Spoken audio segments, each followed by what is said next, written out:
From Adom TV, Badwam, Jumedi, so fire drono, a Badwam Cassia, and Amede, a brown sumno, near to Joe Mubi, Ubertini. Ghana, your mum penny, and another Dunkel Kufuado, so I yenne Juma, or who's why a Juma ye pant, ye neya, Edu Dr. Mahmoud, Baumia son, also a tarnechi, na 2024, couldn't be a year one dear, the one summoning chimu, ebe bro. Yababo Ryan San Fufromo na Kusan, traditional council, no, so woman here chowpa, and then patadie free a buying, one ano da, asra 4 to Beshe, Garu, ene tampani for eso. San Samna Sembina no pay me de bro, Sadum TV, Badwam Cassie, or share live or Go TV channel 119, DSTV channel, A280, or YouTube, Adom TV 2. Medin de fear among kwa tamaklu. Afiani DMNT said and sending chimu etie. Ghana Mampeni and another Dunkel Kufuado say, we na Juma say, what did to me no ama Dr. Mahmoud Baumia say MPP, Amanyoko Kendini, ya wobe to Franca, ede ama MPP Amanyoko no na onenka semun wochiro said Jumano, we na dear Diaka one time Mampeni abediache Dr. Mahmoud Baumia chi na 2024. What the MPP anymore no? Badwam couldn't be. I want there.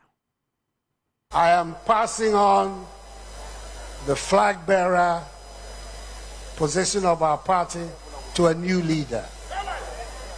I want to thank every single MPP person here.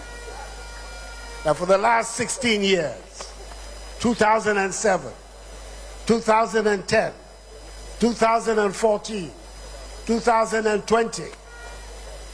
You have conferred your confidence in me to lead this great party. You have honored me, an honor I can never, ever, ever forget. And have allowed me to serve the party and through the party to serve the people of Ghana. Dr. Mahmoud Baumia, and as I say, Amanyuko na to abayi no se penyini a wobedi amanyuko nanim ne kasayemu ene wada man penyi adodanko Kufuado ase e wo chita yepa wode amano wada man penyini ase se free afimpinu ene wotwemu no ohunu buta epa bi e wonimu ane senti oyi nu ase wonka ne ho na wonom empire to me. We stand here today in celebration, but the real work starts now. And I have no intention of slowing down. I will get right back to work. Sit down with Ghanaians from all walks of life, from civil society and student organizations to young professionals, stakeholders in the business community and religious leadership. The position I seek needs to be earned, and I intend to show every single voter, from the farmer to the financial head, that I am the right man for the job. Francis Adenimu, who was free Yakuto and Canadian Japan, and a name Dr. Mahmoud Baumia Eco Prayer.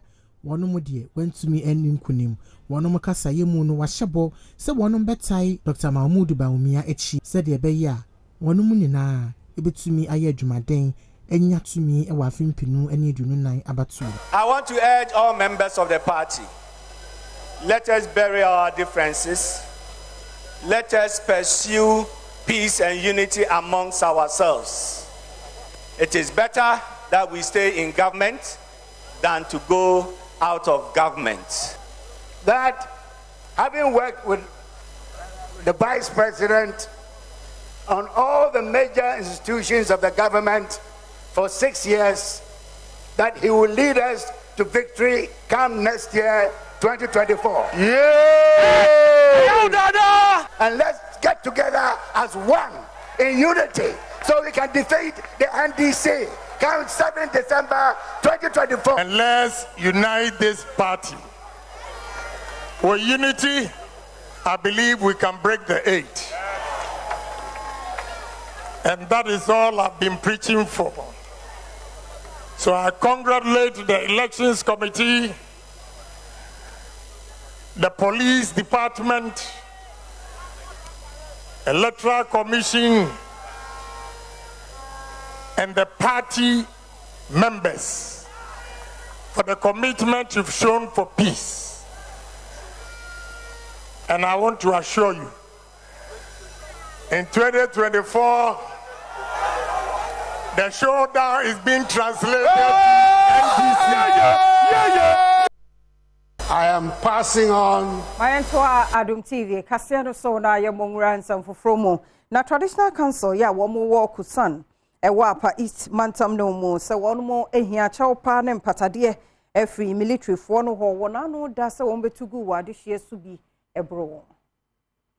Traditional Council condemns the alleged attack by unknown gunmen at Garu police station. The Kusak Traditional Council considers it appropriate for government to issue an apology to the people of Kusak in general and those of Garu and Tempa and Bogori in particular. We request that government takes care of the medical bills and related expenses of the over 50 victims and compensate them accordingly. We also urge government to investigate the incident and take appropriate actions where necessary without fear of favor. The traditional area. Ese obi bia oba beye won wadoye na osre ni die mu asa adoye no wom famra na atena ye eye palace ho se be ya won betumi acha ma obi a enya bia mu nkire mu ne Adom kase atwaso.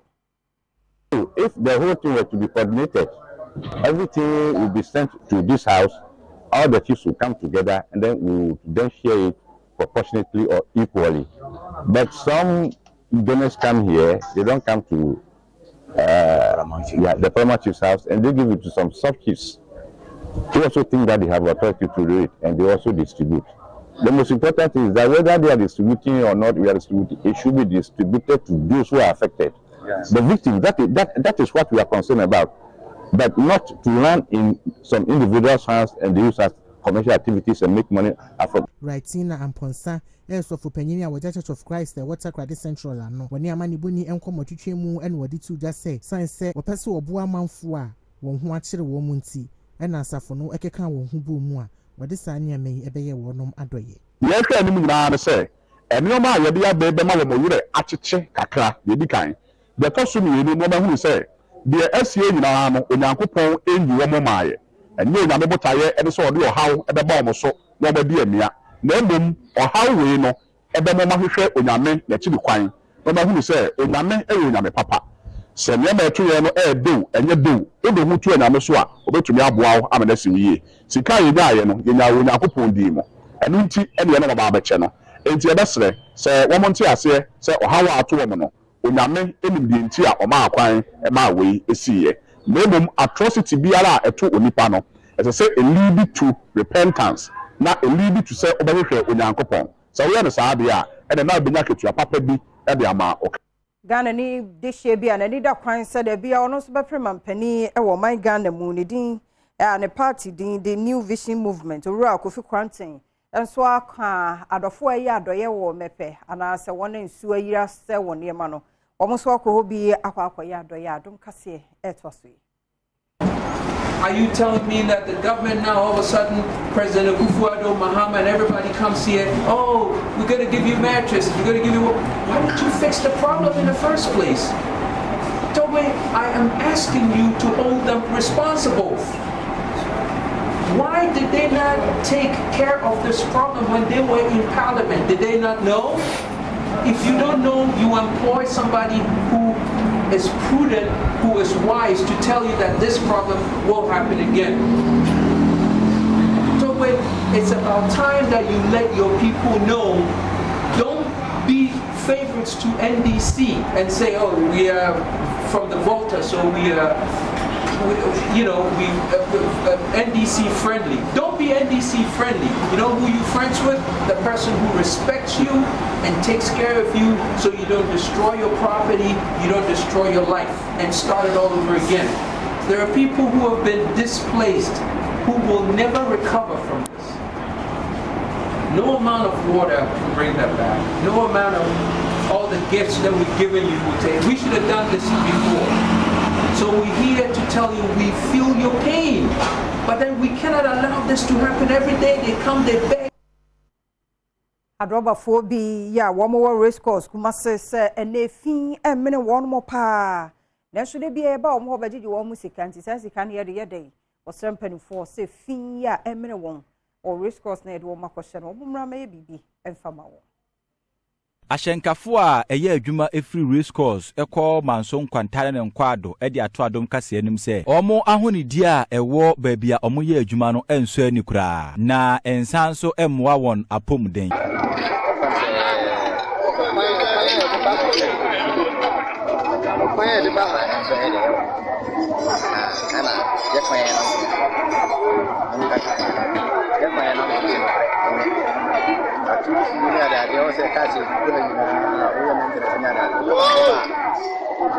Nana Poku eye titrane de ma drobafo a wo mutwi ahyen firi race course ekɔ manso nkwanta kyerem se ahonodie sika a wo mutwi amampanifo no omo nyeso adwuma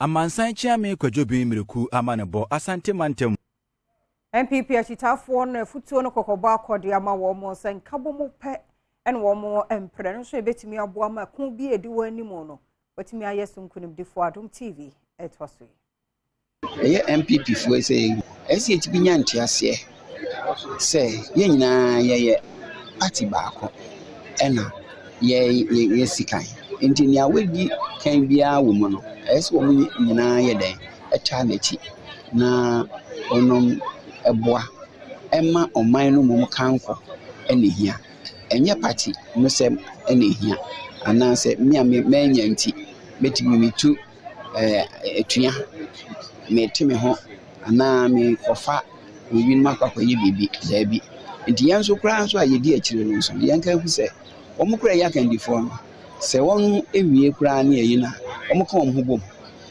na emomo a omo bu nchen emomo no na ese mo smitimi hu se omo timi ka omo bom kra dia na ese mo so ye den mo nyina mo ka omo bom Seth Kweku eye head pastor ewo Lord of Brotherhood Worldwide asafunemu woni amani boni nkomotwetwemu ene wode adesrede ato amanyofo nyina enemu se womo modin ase obibiebie enwuma ama mmabunu enya biaye ewo omanyi yes na tutuse politicians so mom nye ya can say one create avenue abe man nipa enya adwuma ye ada bia no ene se de wo hunu a wiase ni nyina no yanso nyema bebre wo ho ma onya huni nti wo sakwada bia yesi de odi akiri sua no odi enu anim nanti nti wo sama fra hwe mpanifo na yesua ho na yende yewo ya mamre ni entity bia ya famu broni kan se ye culture nyema bia ye gidie ndi ya abrofo amamre na obi de ye fa ya mamu odi ya de obu ma mpanifo na yenya nsi ye honhoma emamu so ebediye tinye da na yede wo maso de beto abanso Ochecheni ya wono Ghana School of Performing Arts de adesre na to aban nanim se baabi a wo mu gina sese no wo mu ehia niema wo mu hia tenaye ya wo betimi atete asukufo dodo no a efise ne dodo no na pese ba ho na so bia wo mu hye no hwa tisaban ni tremu de ma wo mu niema bia wo hia betimi aboa amotimi adu wo mbota ye ho oni Adom kase edi nkomo ye Ghanaians inse wo se de bia no yenda ye ya mamre ene ya mane ededi na ye Christopher susu enu nche se ya mane ya bosomsum ana bibi fufuro enye ni nyina na ye ebi woduma ehye na anye ya tare enum ye duane die mu sisi ye duane die akoye mu na so ye wo banchi ye wo bayire ye wo bodie ye wo mankain ye wo paprensa ye wo agushi ye wo nemu bebre a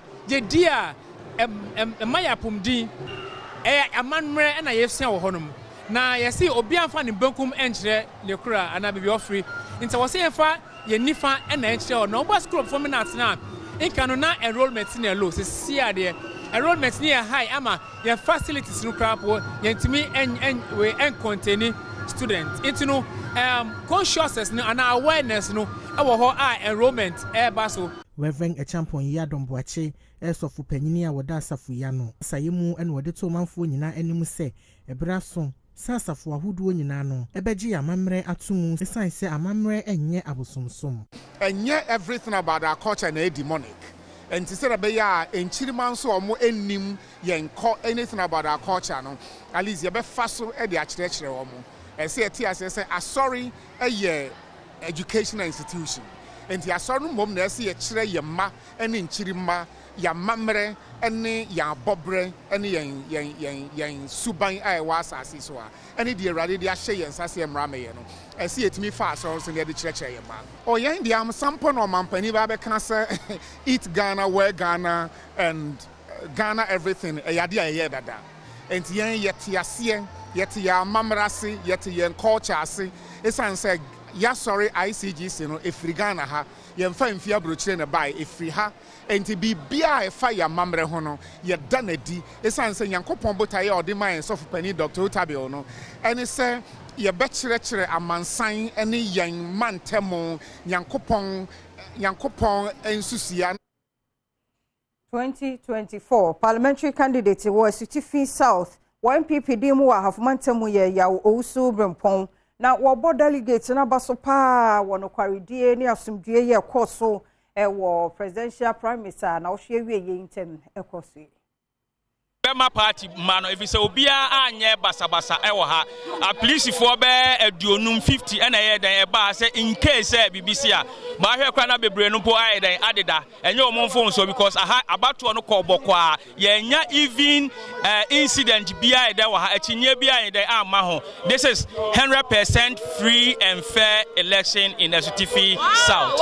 Kwabna wusu sekire eye dwemtenani ema MPP amanyoko no ewo ahafomantam mu woni amani boni nkomotwetwe mu ewo Kenya ase ene wo kire mu se wono ne pen so de enya de se abato bekoso na basabasa yo ebesie da ni nyina mu no wada ban bo adwumayefo ase se wonom ebo aye ya abato no koso wa bra basabasa yo bia NC under my leadership for the past 7 years and President Akufo-Addo administration I have peacefully munu ya mudi adanse nye kanano ameribia na sabe ya twianse kai no party the regional police commander the regional minister electoral commission entire all the security agencies I know mo ye adwuma no o ma make sure say asomdwe na e wo region mu so far so good e bia ye peacefully aminyina no so na Adom TV Badwam kase na no pay ha na bema kwan na mediasie medidi afia amankwa tamaklome nko ba bia na tweme Oman hino Kobna Santen so aye krado de bon krata ne online stories wadaruma ye de bronti ye